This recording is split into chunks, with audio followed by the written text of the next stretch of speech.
Hello everyone. तो आज से हम एसक्यूएल की सीरीज स्टार्ट कर रहे हैं और ये जो सीरीज है एसक्यूएल की वो आपके कौन कौन से एग्जाम के लिए सफिशिएंट रहेगी। वो यूजीसी नेट के लिए, प्लस में एचपीएससी असिस्टेंट प्रोफेसर के लिए, प्लस में एचटेट पीजीटी के लिए, या कोई भी एग्जाम है कॉम्पिटिटिव एग्जाम या तो कोई भी टीचिंग एग्जाम है केवीएस हो गया, एनवीएस हो गया, डी ट्रिपल एस बी हो गया, उन सब के लिए सफिशिएंट रहेगी जहां पर एसक्यूएल पूछी जाती है। क्यों? क्योंकि मैं इसमें आपको बेसिक से लेकर एडवांस तक सब क्लियर करवाऊंगी। पहले थ्योरी कवर करेंगे हम, उसके बाद पीवाईक्यू कवर करेंगे। ओके, एक तो ये कॉम्पिटिटिव एग्जाम के लिए भी सफिशिएंट है, दूसरी अगर कोई कॉलेज एग्जाम है उसके लिए भी सफिशिएंट है, क्योंकि मैंने अभी बताया आपको कि पहले हम थ्योरी कवर करेंगे। ओके, सो इसलिए ये आपके किसी भी कॉम्पिटिटिव एग्जाम प्लस में कोई भी कॉलेज एग्जाम है उन सब के लिए सफिशिएंट रहेगी। ठीक है, तो चलिए स्टार्ट करते हैं। एसक्यूएल, एसक्यूएल की फुल फॉर्म क्या है? Structure query language. ठीक है, it is the standard language for storing, retrieving and manipulating in database. So ये जो क्वेरी लैंग्वेज है वो किस लिए यूज होती है? डेटाबेस में कुछ भी स्टोर करने के लिए, उसमें से रिट्रीव करने के लिए, अगर कुछ भी डेटाबेस में आपको चेंजेस करने हैं उन सब के लिए क्या कौन सी लैंग्वेज यूज होती है? वो होती है structure query language. Okay, so it was developed by IBM computer scientist, और वो साइंटिस्ट कौन था? EF code. ओके, इन 1970s में। सो ये 1970s में डेवलप की गई थी, ईएफ कोड साइंटिस्ट ने की थी। ठीक है, और एसक्यूएल को, एसक्यूएल से पहले क्या बोलते थे? इसको बोलते थे सीक्वल। सीक्वल क्या? Structure English query language. Okay, अगर कहीं आपसे पूछ लिया जाए कि सीक्वल क्या है, तो सीक्वल की फुल फॉर्म क्या है? और सीक्वल की फुल फॉर्म है स्ट्रक्चर इंग्लिश क्वेरी लैंग्वेज। ठीक है, इंग्लिश क्वेरी लैंग्वेज। ओके, और उसके बाद सीक्वल के बाद इसका नाम है एसक्यूएल पड़ा है। ठीक है, so SQL commands are case insensitive. जो एसक्यूएल की कमांड्स है वो क्या है? इनसेंसिटिव है। इनसेंसिटिव का मतलब क्या होता है? क्रिएट कमांड है जो टेबल को क्रिएट करने के लिए की जाती है इस तरीके से, और ये जो दोनों मैंने यहाँ पे क्रिएट लिखा है ना, तो इसमें और इसमें कोई भी डिफरेंस नहीं है। इसका मतलब इनसेंसिटिव का मतलब ये है। ठीक है, लेकिन इसकी जो कमांड्स है वो तो इनसेंसिटिव होती है, लेकिन जो इसका जो डाटा होता है ना, इसमें जो डाटा होता है वो सेंसिटिव होता है। ठीक है, ये बात ध्यान में रखना। जो इसकी जो कमांड्स होती है वो इनसेंसिटिव होती है, लेकिन जो इसके अंदर जो डाटा होता है ना, जिसमें हम चेंजेस करते हैं, वो क्या होता है? सेंसिटिव होता है। ठीक है, SQL statements are divided into 4 categories, four categories. कौन कौन सी है? DDL, DML, DCL, TCL। Okay, so ये आपका PYQ बेस पे ये चार्ट है पूरा का पूरा। ठीक है, सो इसमें यूजीसी नेट में ऐसे कैसे क्वेश्चन बने हुए हैं कि DDL की फुल फॉर्म भी आई हुई है। यूजीसी नेट में ऐसे भी क्वेश्चन आया हुआ है कि DML है, इसमें बताइए कि कौन कौन सी कमांड DML में है। TCL पे भी क्वेश्चन आया हुआ है। ठीक है, सो इसको ध्यान से करना।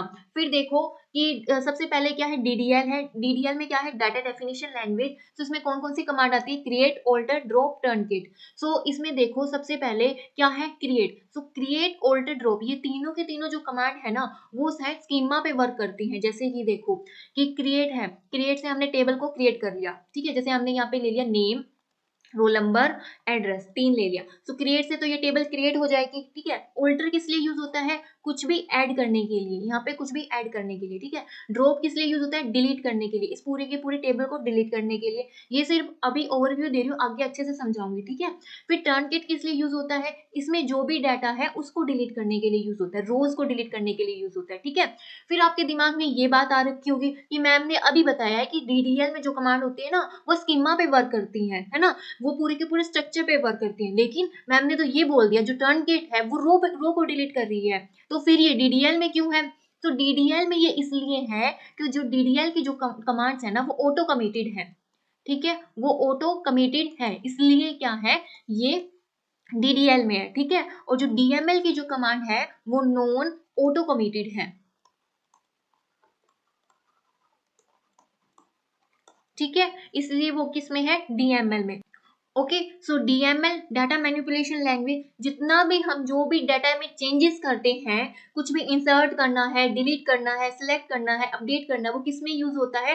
डीएमएल में यूज होता है। ठीक है, फिर है DCL, data control language. Data को कंट्रोल करने के लिए कौन कौन सी कमांड है? ग्रांट है और ग्रांट है और रिवोक है, ठीक है। सो ग्रांट किस लिए यूज होती है, यूजर को परमिशन देने के लिए, ठीक है, कुछ भी कोई भी स्पेसिफिक काम के लिए यूजर को परमिशन देने के लिए, ठीक है। और रिवोक किस लिए यूज होती है, मतलब जो भी परमिशन दी है उसको वापस लेने के लिए, ठीक है, टेक परमिशन बैक। सो रिवोक किस लिए यूज होती है, टेक परमिशन बैक, ठीक है। ग्रांट किस लिए यूज होती है, मतलब जो भी परमिशन दी है एडमिनिस्ट्रेटर को, यूजर को, उसको परमिशन देने के लिए। रिवोक जो भी एडमिनिस्ट्रेटर को परमिशन दी है उसको वापस लेने के लिए, ठीक है। फिर है TCL, TCL transaction control language. So जो भी ट्रांजेक्शन पे काम होता है वो किस में होता है, ट्रांजेक्शन कंट्रोल लैंग्वेज में। इसके अंडर कौन कौन सी कमांड्स है, roll back, commit, save point, ये तीनों की तीनों कमांड है, ठीक है। सो इसमें देखो सबसे पहले क्या है, रोल बैक। कमिट का मतलब है सेव करना, जो भी हमने काम किया उसको सेव कर देना। रोल बैक का काम क्या है, जहां पे हमने जैसे कि कुछ भी यहाँ पे वर्क कर रखा है और हमने यहाँ पे रोल बैक लगा दिया। सो रोल बैक का काम है जितना भी जो भी यहाँ पे चेंजेस किए थे वो अपनी पुराने ओरिजिनल स्टेट में आ जाएंगे। जैसे कि कंट्रोल जेड हम करते हैं, हमने कुछ भी काम किया कंट्रोल जेड कर लिया तो वो वापस से बैक पे चला जाता है। तो इसी तरीके से रोल बैक का काम है, जो भी हमने यहाँ पे वर्क किया है वो सारे जो भी हमने यहाँ पे चेंजेस किए हैं वो ओरिजिनल स्टेट में आ जाएंगे, ठीक है। फिर क्या है, सेव पॉइंट। सेव पॉइंट का मतलब क्या है, देखो जैसे कि यहाँ पे हमने कुछ काम किया हुआ है XYZ, ठीक है, और मेरे को सिर्फ इतना ही वर्क रोल बैक चाहिए। लेकिन अगर मैं पूरे का पूरा ऐसे रोल बैक लगा दूंगी तो यहाँ पे जितना भी डाटा, जितना भी काम किया वो सारा का सारा ही चेंज हो जाएगा।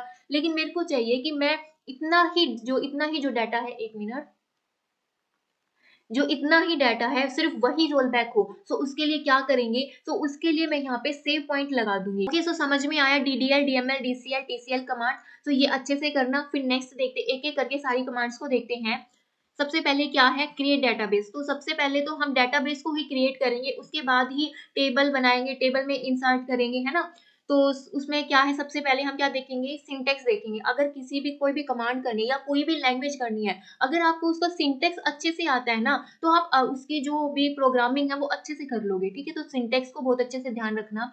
तो सबसे पहले क्या है, क्रिएट डेटाबेस, डेटाबेस नेम। सो ये क्या है, डेटाबेस का सिंटेक्स, ठीक है। फिर हम इसका एक एग्जांपल ले लेते हैं। तो सबसे पहले क्या है, डेटाबेस को क्रिएट करना है। जैसे कि अगर हम यूनिवर्सिटी पे बात कर रहे हैं तो यूनिवर्सिटी का कोई डेटाबेस तो होगा, उसके अंदर तो टेबल होगी ना, कि स्टूडेंट की टेबल होगी, किसी जैसे कंप्यूटर साइंस डिपार्टमेंट का एक टेबल होगी, ठीक है। सो एग्जाम्पल के लिए कैसे, देखो यहाँ पे लिखेंगे हम create database, create database, database का नेम यूनिवर्सिटी रख लेते हैं, यूनिवर्सिटी, ठीक है। सो यहाँ पे ये जो डेटाबेस है वो क्रिएट हो जाएगा, ठीक है।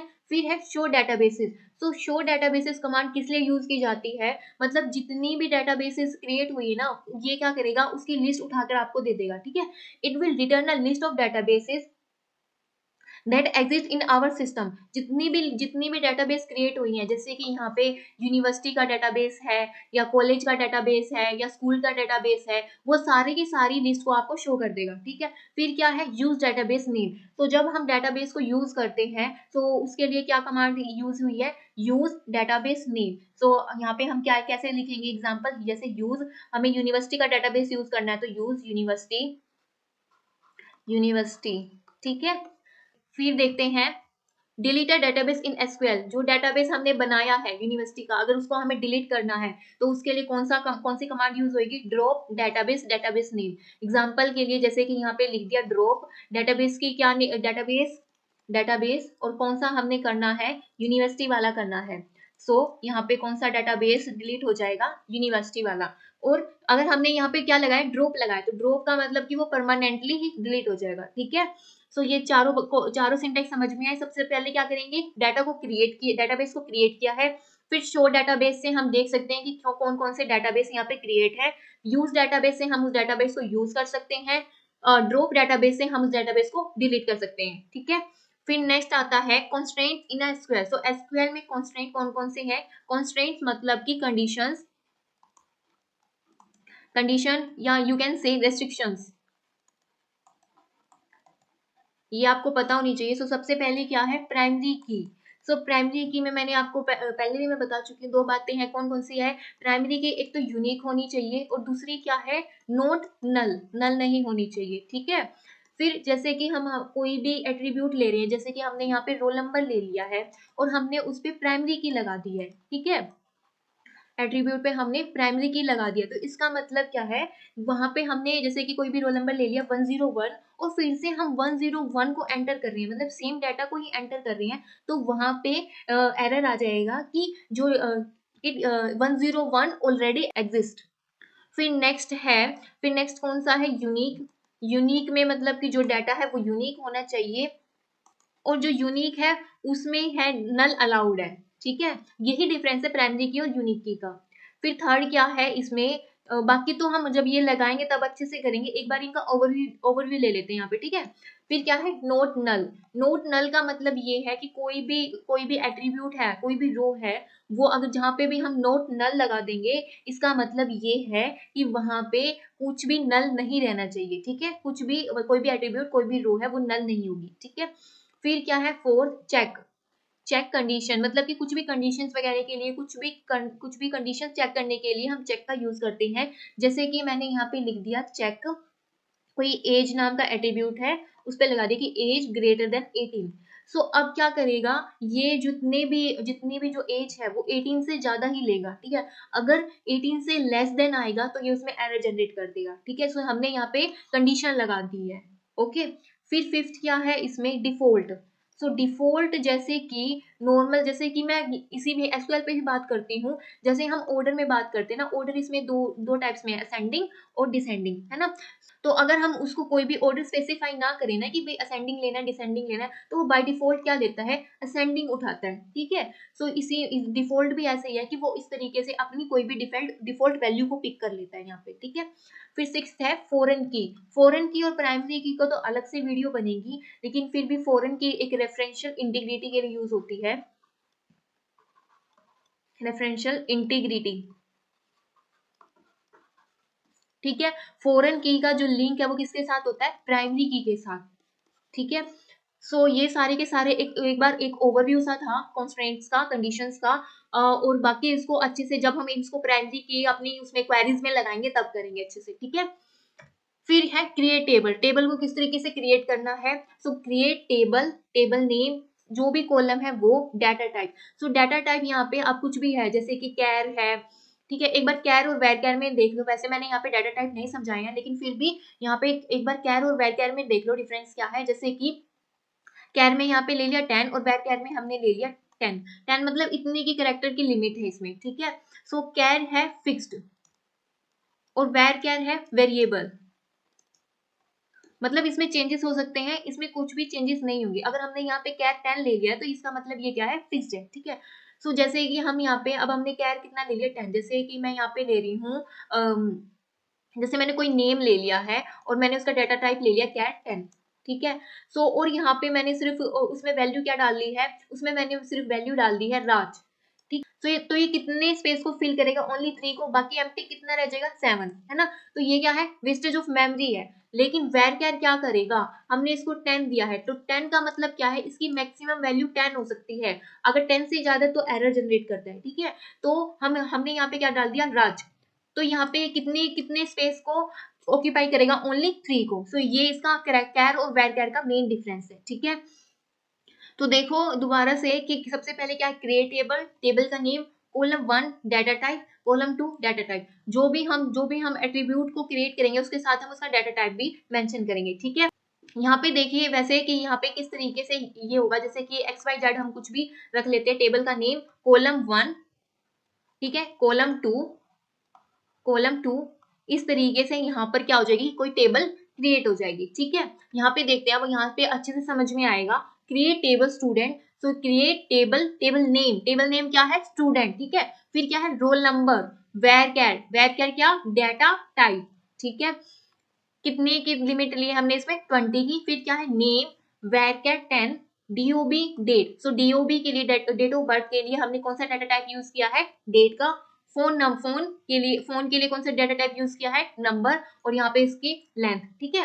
सो ये देखो, अब यहाँ पे हम इसको टेबल को क्रिएट करके दिखाती हूँ। सो इससे आपकी क्या टेबल क्रिएट हो जाएगी। सो सबसे पहले क्या है, रोल नंबर, रोल नंबर का एक एट्रीब्यूट आ गया। फिर सेकंड किसका है, नेम का, नेम, फिर डीओबी, फिर क्या है, फोन नंबर, फोन, ठीक है। सो इस तरीके से आपकी टेबल क्रिएट हो जाएगी, ठीक है। सो इसमें मतलब कि इससे आपको पता चल गया कि क्रिएट टेबल से हमारी टेबल क्रिएट होगी, हाँ एक जो स्ट्रक्चर है वो क्रिएट हो जाएगा, ठीक है। फिर जैसे कि अगर हमें टेबल पे प्राइमरी की लगानी है वो किस तरीके से लगाते हैं, जैसे क्रिएट टेबल स्टूडेंट, हमें रोल नंबर पे प्राइमरी की लगानी है तो रोल नंबर डाटा टाइप, यहाँ पे फिर हम उसको मैं प्राइमरी की को मेंशन कर देते हैं, तो फिर क्या है जो रोल नंबर है उस पे जो प्राइमरी की कंडीशन है वो लग जाएगी, ठीक है। अगर यहाँ पर दो प्राइमरी की बनानी है तो कैसे करेंगे, जैसे कि यहाँ पे मान लीजिए रोल नंबर है और एम्प्लॉय आईडी है, दो है, तो हम क्या करेंगे लास्ट में जाके रोल नंबर एम्प्लॉय आईडी फिर हम इकट्ठा इन पे प्राइमरी की का कंडीशन लगा देंगे, ठीक है। सो इस तरीके से टेबल को क्रिएट करना है। फिर नेक्स्ट देखते हैं, फिर देखिए इंसर्ट इनटू स्टेटमेंट। अब हमने एक टेबल को क्रिएट तो कर लिया है, अब उसमें क्या करेंगे, इन वैल्यूज को इंसर्ट कराएंगे, ठीक है। सो वैल्यूज को भी हम दो तरह से इंसर्ट करा सकते हैं। पहले देखो insert into table name, column जितने भी कॉलम्स है वो, देन उसके बाद वैल्यूज जितनी भी वैल्यू डालनी है वो, जैसे कि यहाँ पे देखिए अब हमने क्या टेबल बनाई थी, यहाँ पे स्टूडेंट की टेबल बनाई थी ना, तो यहाँ पे देखिए हम क्या लिख सकते हैं, इंसर्ट, यहाँ पे लिख देती हूँ छोटा छोटा इंसर्ट, ठीक है, into table name student, table name student, फिर क्या है column 1 roll number, roll number, फिर क्या है नेम, फिर क्या है एड्रेस।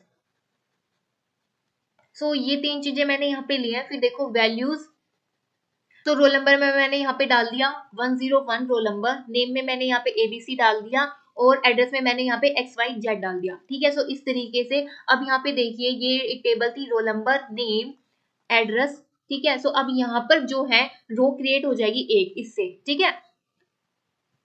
सो यहाँ पे वैल्यू आ जाएगी 101, नेम में एबीसी और एड्रेस में XYZ, ठीक है। इस तरीके से आप क्या कर सकते हो, इसमें मल्टीपल वैल्यूज डाल सकते हो। क्लियर। इन वाली कमांड देखिए, इसमें इसका सिंटेक्स क्या है, insert into table name values, value 1 value 2 value 3। सो इसमें हमें कॉलम नेम मेंशन करने की जरूरत नहीं है, डायरेक्ट वैल्यूज डालेंगे। जैसे कि देखो इसमें क्या ध्यान रखना है, यहाँ पे मैंने लिखा भी है, make sure the order of the values is in the same order as the column in the table. जो भी हमने कॉलम बनाया ना, जैसे यहाँ पे हमने अभी बताया कि रोल नंबर, फिर नेम, फिर हमने क्या है एड्रेस, तो ये जो वैल्यू है ना इसके अकॉर्डिंग ही इसमें डालनी है, ठीक है। इसके अकॉर्डिंग ही यहाँ पे हम लिखेंगे, जैसे कि मैंने यहाँ पे लिखा इंसर्ट, इंसर्ट इनटू स्टूडेंट, फिर वैल्यूज एबीसी ने सॉरी 101 रोल नंबर है पहले, 101 एबीसी XYZ एड्रेस, ठीक है। सो आप जो ये ऑर्डर हो इसको चेंज नहीं कर सकते, ठीक है। सो इंसर्ट समझ में आया, इंसर्ट हम दो तरीके से करते हैं, ठीक है। फिर कौन कौन सा है, select command, it is use to select data from database. जो भी डाटाबेस से हमें सिलेक्ट करनी है कमांड, जो भी हमें रिट्रीव करना है उसके लिए हम क्या यूज करते हैं, सिलेक्ट कमांड को यूज करते हैं, ठीक है। सो सिंटेक्स क्या है इसका, select column, column 2 from table name. जैसे कि यहाँ पे हमने जैसे कि रोल नंबर वाला ही किया हुआ है, तो जैसे कि हमने रोल नंबर को सिलेक्ट किया है तो select roll number from student, table name from student. So अभी जो भी हमने क्रिएट किया था उसी से देख लेते हैं। सो अब यहाँ पे क्या आ जाएगा, इस तरीके से टेबल आ जाएगी, रोल नंबर और उसमें क्या वैल्यू डाली थी, अभी तक तो 101 डाली है ना। सो इस तरीके से ये वैल्यू हमारे पास सिलेक्ट होके आ जाएगी, क्लियर। फिर क्या है, अगर सारे के सारे कॉलम्स को सिलेक्ट करना है तो उसके लिए सिंटेक्स क्या है, select star from table name, select star from table name, ठीक है। सो यहाँ पे मैंने एग्जांपल लिया हुआ है, सिलेक्ट स्टार फ्रॉम कस्टमर। अगर पूरी की पूरी जो कस्टमर टेबल है उसको सिलेक्ट करना है तो हम उसके लिए ये इस तरीके से कमांड लिखेंगे, ठीक है। तो जैसे कि अभी हमने स्टूडेंट ली हुई है उसके लिए हम क्या लिखेंगे, सिलेक्ट स्टार फ्रॉम स्टूडेंट। तो ये पूरी की पूरी जो भी था रोल नंबर, नेम, एड्रेस, ये पूरी की पूरी जो भी हमने टेबल थी क्रिएट करी थी वो पूरी की पूरी ही यहाँ पे शो हो जाएगी, ठीक है। क्यों, क्योंकि हमने पूरी की पूरी टेबल को सिलेक्ट किया है। सो सिलेक्ट कमांड में आप पूरी की पूरी टेबल को भी सिलेक्ट कर सकते हो, या आपको कोई भी पर्टिकुलर डाटा है उसको भी उसमें से आप सिलेक्ट कर सकते हो, ठीक है। या फिर आप किसी भी पर्टिकुलर रो को भी उसमें से सिलेक्ट कर सकते हो, ठीक है। फिर क्या है, एसक्यूएल सिलेक्ट डिस्टिंक्ट स्टेटमेंट। सो इसका मतलब क्या है, डिस्टिंक्ट का मतलब क्या है, डुप्लीकेसी नहीं होती इसमें, क्या है, डुप्लीकेसी नहीं होती। So statement is used to return only distinct different values. So इसका सिंटेक्स देखो, सिलेक्ट डिस्टिंक्ट कॉलम 1, मतलब जो भी जितने भी कॉलम है वो फ्रॉम टेबल नेम, मतलब कि इसको सिलेक्ट करने के बाद जो डुप्लीकेट डाटा है वो रिमूव हो जाएगा, ठीक है। सो नेक्स्ट क्या है, SQL where clause. So where clause किस लिए यूज किया जाता है, where clause is use to filter records, records को फिल्टर करने के लिए, is use to extract only those record that fulfill a specified conditions. So जैसे कि पूरी की पूरी टेबल में से अगर जो जो भी हमें रिकॉर्ड चाहिए है, तो वो हमें कौन ला के देगा, वेयर क्लोज, ठीक है। तो इसका सिंटेक्स क्या है, सिलेक्ट कोई भी column name from table name where condition. जैसे कि हमें कोई भी जो पर्टिकुलर रो चाहिए है ना, उसको हम किस तरीके से निकालेंगे, वहां से वेयर की हेल्प से, ठीक है। जैसे के लिए, जैसे हम यहाँ पे लिखेंगे सिलेक्ट, सिलेक्ट स्टार, पूरी टेबल को सिलेक्ट कर रहे हैं, select star from table, table name from student where city equal to Delhi. तो मैंने यहाँ पे कंडीशन लगा दी है कि जहां पर भी सिटी क्या है, दिल्ली है, सिर्फ उसे वही डाटा हमें ला कर दे दे, ठीक है। सो वेयर किस लिए यूज होता है, कोई भी पर्टिकुलर हमें रो चाहिए, ठीक है। सो कंडीशन लगा के हम उसको फेच कर सकते हैं, ठीक है। SQL delete statement, so delete के लिए it is use to delete existing record table. Delete का सिंटेक्स क्या है, delete from table name where condition. So या फिर पूरा का पूरा रिकॉर्ड डिलीट करने के लिए डिलीट फ्रॉम टेबल नेम। तो यहाँ पे देखो जैसे कि डिलीट है, इसको अगर कोई भी delete from student where roll number 101 so जिसका भी रोल नंबर 101 है ना, वो रो यहाँ से डिलीट हो जाएगी, ठीक है। Delete from table name, so delete from student. So इसमें इसमें क्या है, जो भी स्टूडेंट नाम की टेबल है, वो उसमें से जितना भी डाटा है, जितनी भी रोज है ना, वो सारी की सारी डिलीट हो जाएंगी, ठीक है। सो डिलीट कमांड हमारी किस लिए यूज होती है, मतलब कि कोई भी कंडीशन वाली रोज है, ठीक है, वो सारी कोई भी कंडीशन लगा के हम रोज को डिलीट कर सकते हैं, और पूरी की पूरी रोज को भी हम डिलीट कर सकते हैं, ठीक है। फिर क्या है, truncate table. So truncate table statement is use to delete the inside a table but not the table itself. So ये क्या कहता है कि ये पूरे के पूरे स्कीमा को डिलीट नहीं करेगा, बट जो इसमें जो भी डाटा है सिर्फ उसको ही डिलीट करेगा, ठीक है। सो अब आपके दिमाग में क्वेश्चन ये आ रखा होगा कि मैम अभी तो आपने डिलीट में भी सेम बताया, फिर आप टर्नकेट में भी सेम बता रहे हो, सो इन दोनों का भी जो डिफरेंस है ना, वो अभी क्लियर करूंगी। इसका सिंटेक्स क्या है, टर्नकेट टेबल टेबल नेम। जैसे कि फॉर एग्जाम्पल के लिए टर्नकेट टेबल, कौन सी टेबल है, स्टूडेंट की टेबल है। इससे क्या होगा, जो ये स्टूडेंट की टेबल है वो पूरी की पूरी, इसकी जितनी भी रोज हैं वो डिलीट हो जाएगी, उसका स्कीमा डिलीट नहीं होगा, रोल नंबर नेम ऐसे का ऐसे ही रहेगा, इसमें जितनी भी रोज है ना, वो सारी की सारी डिलीट हो जाएंगी, क्लियर। फिर नेक्स्ट क्या है, ड्रॉप। ड्रॉप में क्या होता है, पूरा का पूरा स्कीमा डिलीट होता है, okay. Drop table statement is use to drop an existing table in a database. So इसका सिंटेक्स क्या है, drop table table name. So यहाँ पे क्या है, ड्रॉप टेबल स्टूडेंट। इससे क्या होगा, इसके पूरा का पूरा स्कीमा है वो सारा का सारा डिलीट हो जाएगा। जैसे यहाँ पे रोल नंबर है, नेम है, अभी तक टर्नकेट और डिलीट में क्या था, हम उसकी रोज डिलीट कर रहे थे, लेकिन ड्रॉप में क्या है, जो ये पूरा का पूरा इसका स्ट्रक्चर है वो सारा का सारा ही डिलीट हो जाएगा, ओके।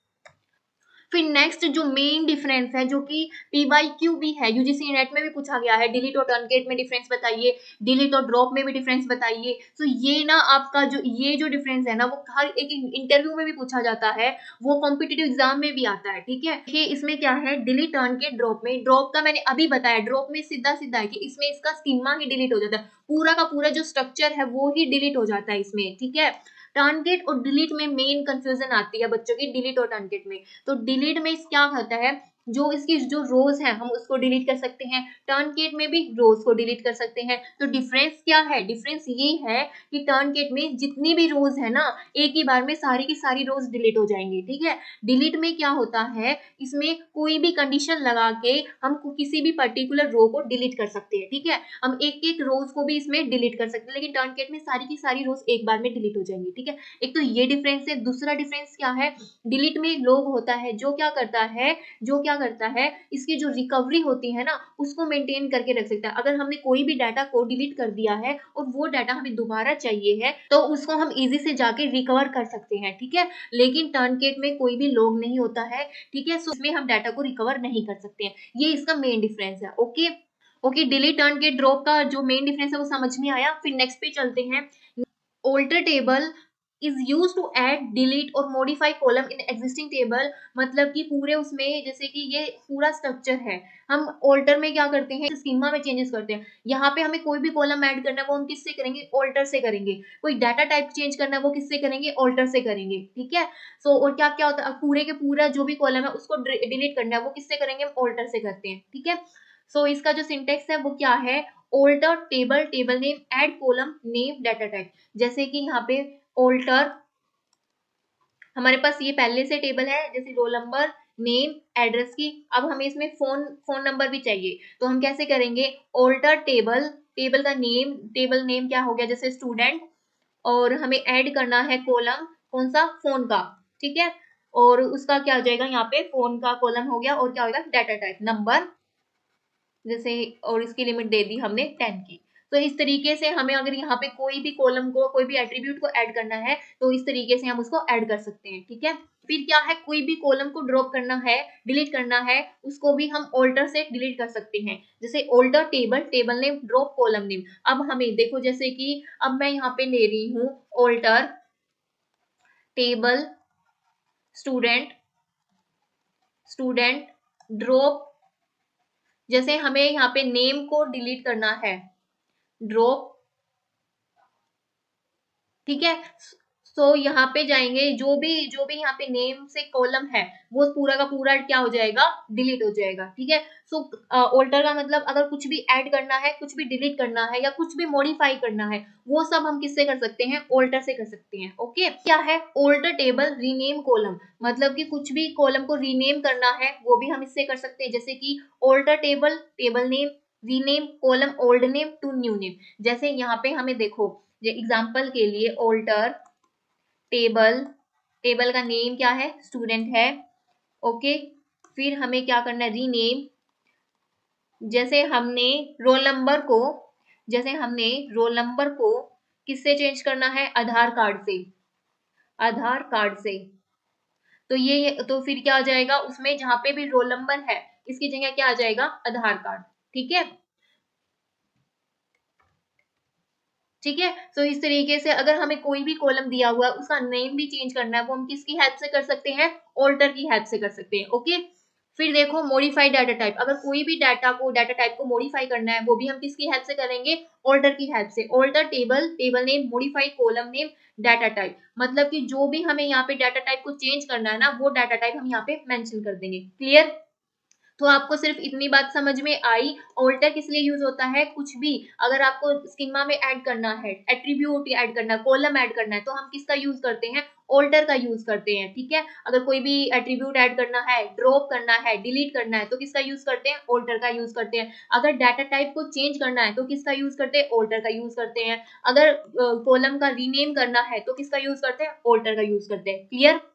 फिर क्या है, अपडेट स्टेटमेंट। ऑल्टर में क्या कर रहे थे, स्कीमा पे चेंजेस कर रहे थे, अपडेट में क्या कर रहे हैं, उसके डाटा में जो भी चेंजेस होंगे ना वो किससे होते हैं, अपडेट से होते हैं। Clear. Update statement is use to modify the existing records in a table. इसका सिंटेक्स क्या है, अपडेट टेबल नेम, सेट, मतलब जो भी हमें कॉलम सेट करने हैं तो सेट कीवर्ड यूज होता है यहाँ पे, ध्यान रखिएगा। कॉलम, सो जो भी कॉलम 1 है उसकी क्या वैल्यू डालनी है, कॉलम 2 में क्या वैल्यू डालनी है, और कहाँ पे डालनी है, वेयर कंडीशन से लगाइए। जैसे कोई पर्टिकुलर रो में डालते हैं तो हम पर्टिकुलर कंडीशन यहाँ पे लगाएंगे। ठीक है। तो जैसे देखो एक एग्जांपल लेते हैं, update, update student, update student set phone, set phone, कुछ भी नंबर डाल दिया, 823965 कुछ भी डाल दिया, where roll number, where roll number 101। अब क्या होगा कि जहां पर भी रोल नंबर क्या है 101 है, उसका फोन नंबर क्या हो जाएगा, ये हो जाएगा।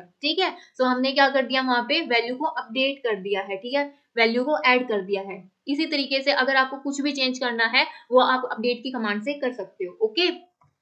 फिर क्या है, डिफरेंस आता है ऑल्टर एंड अपडेट में। ठीक है। ऑल्टर एंड अपडेट में, वैसे तो अभी आपको क्लियर हो गया होगा ऑल्टर एंड अपडेट। अगर कुछ भी नहीं हुआ है तो फिर भी देख लीजिए, क्योंकि जो ऑल्टर और अपडेट का जो डिफरेंस है, जैसे कि डिलीट और ड्रॉप और ट्रंकेट का डिफरेंस है वो इंपॉर्टेंट है, उसी तरीके से ऑल्टर एंड अपडेट का जो डिफरेंस है वो बहुत ज्यादा इंपॉर्टेंट है, ठीक है। सो इसमें क्या है, ऑल्टर में इसमें क्या होता है, मतलब कि पूरे के पूरे स्ट्रक्चर में चेंज होता है, चेंजेस इन स्ट्रक्चर। इसमें क्या होता है, डाटा में चेंज होता है, उसका जो भी उसकी जो वैल्यूज है उसमें चेंज होगा, स्ट्रक्चर में कोई भी चेंज नहीं होता, रोज में चेंज होता है। अगर आपको रोज में कुछ भी चेंजेस करना है अपडेट में, उसमें चेंज होगा। ऑल्टर में क्या, उसके स्ट्रक्चर उसके स्कीमा में चेंज होगा। फिर आपको कुछ भी कॉलम को ऐड करना है, कुछ भी कॉलम को ऐड करना है, डिलीट करना है, मॉडिफाई करना है, उसके लिए हम क्या यूज करते हैं, ऑल्टर का कमांड। फिर क्या है, अगर डाटा टाइप है उसका साइज इंक्रीज करना है, increase the size of data type, increase the size of data type, उसके लिए हम ऑल्टर का कमांड, ऑल्टर का यूज करते हैं। फिर क्या है कि मतलब कि कोई भी कॉलम नेम है, जैसे आईडी है और उसका नाम हमें एम्प्लॉय आईडी रखना है, वो भी हम इससे करते हैं, अभी मैंने आपको बताया था रीनेम करके। और टेबल नेम भी हम इससे चेंज कर सकते हैं ऑल्टर से, ठीक है। अगर वहां पे पहले स्टूडेंट थी और स्टूडेंट से हमें कस्टमर पे करना है चेंज, तो हम वो भी इससे चेंज कर सकते हैं। फिर नेक्स्ट बात देखो, जैसे कि मैंने यहाँ पे बताया कि हम इसमें डाटा टाइप का साइज भी इंक्रीज कर सकते हैं, लेकिन डिक्रीज नहीं कर सकते हैं, ओके। क्योंकि अगर हम किसी डाटा टाइप का साइज डिक्रीज करते हैं तो इसका मतलब क्या कि हमारा कुछ ना कुछ डाटा लॉस होने की पॉसिबिलिटी बढ़ जाती है वहां पे, ओके। या तो हम डाटा को साइज को सेम लेंगे, इक्वल लेंगे, या फिर उसको इंक्रीज करेंगे, डिक्रीज कभी नहीं करते हैं, ठीक है। तो हम उससे क्या होता है, डाटा लॉस हो जाएगा, क्लियर। उनका मेन जो डिफरेंस वो क्या है, ऑल्टर में कॉलम वगैरह ये सब चेंजेस होते हैं, लेकिन अपडेट में सिर्फ और सिर्फ उसकी वैल्यूज चेंज होती हैं, ओके। फिर क्या है, एग्रीगेट फंक्शन। सो ये भी यूजीसी नेट का पीवाईक्यू ही है। और मतलब इससे क्वेश्चन बहुत बार पूछे गए हैं, कि कई बार एग्जामिनर ने ये सारा पूछ रखा है कि इनका नाम देके पूछ रखा है, कभी इस पे सम की कोई क्वेरी लगा के पूछ रखी है, ठीक है। सो ये बहुत ज्यादा इंपॉर्टेंट टॉपिक है, मतलब ये पीवा इसकी जो एक एक लाइन है वो सारी ही पीवाईक्यू लगा लीजिए आप, ठीक है। देखिए क्या है, an aggregate function is a function that perform a calculation on a set values and return a single value. So इसमें क्या है, मेन फंक्शन जो है वो आपको क्या करता है, मिनिमम वैल्यू रिटर्न करके देखता है, और मैक्स किस लिए, मैक्सिमम वैल्यू रिटर्न करके देता है। काउंट में मतलब कि कितनी भी उसमें वैल्यूज है, नंबर ऑफ वैल्यूज को काउंट करके देगा। सम में उसमें किसी, अगर आपने किसी पे भी लगाया, जैसे आपने सैलरी पे सम लगा दिया है, तो वो जितनी जो भी इसकी सैलरी है, ठीक है, उसको क्या करता है, उसका सम करके देगा। एवरेज में अगर वही है कि उसको मतलब कि कुछ भी आपने एट्रीब्यूट लिया है उसका एवरेज करके देता है, ठीक है। तो ये जो पांचों के पांचों जो फंक्शन है वो मोस्ट इंपॉर्टेंट है, क्लियर। एक बार इनका सिंटेक्स भी देख लो। So select mean column name from table name where condition, मतलब जहां पे भी हमें, जिस कॉलम पे भी हमें मिनिमम लगाना है उस पे हम उसको यहाँ पे सिलेक्ट कर लेंगे, बाकी तो उस कंडीशन वगैरह वो सेम है, ठीक है। मैक्स में क्या है, मैक्स कॉलम नेम, जो भी जिस पे कॉलम पे मैक्स लगाना है वो सिलेक्ट कर लेंगे, ठीक है। सिंपल सिंपल सा सिंटेक्स है इसका। तो काउंट सिंटेक्स में क्या है, select count column name from table name where, जहां पे भी कंडीशन लगेगी, ठीक है। Select sum column name from table name where condition. Syntax को एक बार नजरों से निकाल लेना, वैसे तो बहुत ही इजी है ये। सो सिलेक्ट एवरेज कॉलम नेम, जहां पे भी आप इसको लगाओगे ये उसका क्या करके दे देगा, आपका एवरेज करके दे देगा, ठीक है। फिर लास्ट एक टॉपिक है वो क्या है, SQL like operator. Like operator is use in a where clause to search for a specified pattern in a column. कोई भी पैटर्न को अगर हमें सर्च करना है किसी भी कॉलम में, तो उसके लिए हम किसका यूज करते हैं, लाइक ऑपरेटर का यूज करते हैं। There are two wild card, इनको हम क्या बोलते हैं, वाइल्ड कार्ड। ये भी पीवाईक्यू है यूजीसी नेट का, कि इसे पूछे कि इनको हम क्या बोलते हैं, ठीक है, क्या बोलेंगे, वाइल्ड कार्ड्स। सो क्या है, देखो दो यूज होते हैं, एक होता है परसेंटेज, एक होता है अंडरस्कोर। परसेंटेज किस लिए यूज होता है, रिप्रेजेंट 0, 1 और मल्टीपल कैरेक्टर्स के लिए परसेंटेज का यूज करते हैं। और underscore sign represent one and only single character के लिए हम अंडरस्कोर का यूज करते हैं। परसेंटेज के लिए हम किसका यूज करते हैं, सॉरी, मल्टीपल कैरेक्टर्स के लिए हम किसका यूज करते हैं, परसेंटेज का। सो इस जो ये जो स्लाइड है ना, इसकी तो एक एक लाइन पीवाईक्यू बेस है, ठीक है, ध्यान से करो। फिर देखो इसका जो सिंटेक्स है वो क्या है, सिलेक्ट कॉलम, मतलब जिस भी कॉलम, जो भी कॉलम सिलेक्ट करना है वो, from table name where column like pattern, मतलब यहाँ पे जो भी हमें पैटर्न लगाना है वो। अभी मैं ये इसको आपका एग्जांपल देके समझाती हूँ, फिर अच्छे से आपको समझ में आएगा। Select E name employee name from, एक टेबल है एम्प्लॉय उसमें से, ठीक है, employee where E name employee name like, अब पैटर्न लिखेंगे हम क्या, वहां पे सी परसेंटेज, ठीक है। सो इसका मतलब क्या है, हमने क्या एट्रीब्यूट क्या कॉलम सिलेक्ट किया है, ई नेम एम्प्लॉय का नेम किसमें से, एम्प्लॉय टेबल में से सिलेक्ट किया है, और वहां पे हमने किस में लगाया है, एम्प्लॉय में लगाया, मतलब कि जिसका भी नाम सी से स्टार्ट हो रखा है वो सारा का सारा यहाँ पे शो हो जाए। तो जितना जो भी इसका जो भी नाम है जो भी सी से स्टार्ट हो रखा है वो सारा का सारा यहाँ पे शो हो जाएगा आपको। क्लियर। नेक्स्ट देखो, जैसे कि एक और एग्जांपल लिया मैंने यहाँ पे, जैसे start with A end with N. ठीक है। सो इसमें हमने क्या किया है, स्टार्ट कहां से करना है, ए से करना है, बीच में कोई भी कैरेक्टर हो लेकिन एंड किससे होएगा, एन से होगा। ठीक है। सो इसके लिए क्या कमांड लिखेंगे, सिलेक्ट वही ले लेते हैं एम्प्लॉय नेम वाली, employee name from employee from employee where employee name where employee name like तो हमने यहाँ पे क्या लिया, स्टार्ट विद कहां से स्टार्ट होगा, ए से स्टार्ट होगा, और एंड कहां से होगा, एन से होगा, तो बीच में तो कुछ भी आ सकता है, तो हम यहाँ पे क्या लगाएंगे, परसेंटेज एन। ठीक है। क्लियर। और फिर यहाँ पे कोई भी नाम है जो ए से स्टार्ट और एन से खत्म है, जैसे कि अगर यहाँ पे अमन है तो अमन क्या हो जाएगा यहाँ पे, तो स्टार्ट कहां से हो रहा है, ए से हो रहा है, और एंड कहां से हो रहा है, एन से हो रहा है। ओके। और मैं सिर्फ अब यहाँ पे पूरी की पूरी स्टेटमेंट ना लिखे, सिर्फ इतनी ये वाला पैटर्न ही आपको समझा देती हूँ। जैसे यहाँ पे हमने लिखा हुआ है लाइक परसेंटेज ए, तो दूसरा कलर यूज कर लेते हैं। सो इसमें क्या है, यहाँ पे कुछ भी यूज हो सकता है, यहाँ पे कुछ भी यूज हो सकता है, लेकिन जो बीच का जो पैटर्न है ना उसमें क्या आना चाहिए, ए आना चाहिए। ठीक है। जैसे यहाँ पे ए बी सी कुछ भी हो सकता है नाम के आगे, लेकिन बीच में क्या है, कंपलसरी ए है। ठीक है। तो यहाँ पे भी ए बी सी कुछ भी हो सकता है। क्लियर। सो एक ही हो गया। और क्या है, जैसे कि एक अंडरस्कोर का ले लेते हैं, जैसे यही है। ठीक है। तो यहाँ पे अगर हमें सिर्फ देखो, जैसे यहाँ पे ए से स्टार्ट है और अंडरस्कोर एन है, तो इसका मतलब क्या है, यहाँ पे सिर्फ एक ही कैरेक्टर आ सकता है। क्लियर। और परसेंटेज से क्या है, यहाँ पे मल्टीपल कैरेक्टर आ सकते हैं। ठीक है। तो यहाँ पे कुछ भी कैरेक्टर आ सकता है, A B N A C N, तो इस तरीके से मतलब सिर्फ एक ही कैरेक्टर आ सकता है अंडरस्कोर में। क्लियर। और यहाँ पे क्या है, मल्टीपल कैरेक्टर आ सकते हैं यहाँ पे। ठीक है। और क्या है, और एक एग्जाम्पल और ले लेते हैं, जैसे कि मैंने यहाँ पे लिया है लाइक सी अंडरस्कोर टी परसेंटेज ए। ठीक है। सो यहाँ पे क्या है, सी और टी के बीच में सिर्फ एक कैरेक्टर आएगा, सी ए टी। ठीक है। और यहाँ पे इसके बीच में टी और ए के बीच में मल्टीपल कैरेक्टर आ सकते हैं, कुछ भी। क्लियर। तो ये क्या हो गया, आपका लाइक कंप्लीट हो गया। ठीक है। सो इसमें सिर्फ दो ही बातें ध्यान रखने की है, एक क्या है अंडरस्कोर, एक क्या है परसेंटेज। ओके। सो आज के लिए इतना ही था। कल हम इसका जो ज्वाइनिंग का कॉन्सेप्ट है, लेफ्ट ज्वाइन राइट ज्वाइन, वो वाला कवर करेंगे। फिर उसके बाद इसका जो सब क्वेरी का कॉन्सेप्ट आता है वो करेंगे। फिर जितने भी प्रैक्टिस क्वेश्चन है इसके पीवाईक्यू, वो सारी के सारी एक ही क्लास में कवर कर देंगे। ठीक है। So enough for today. Thank you for watching my video.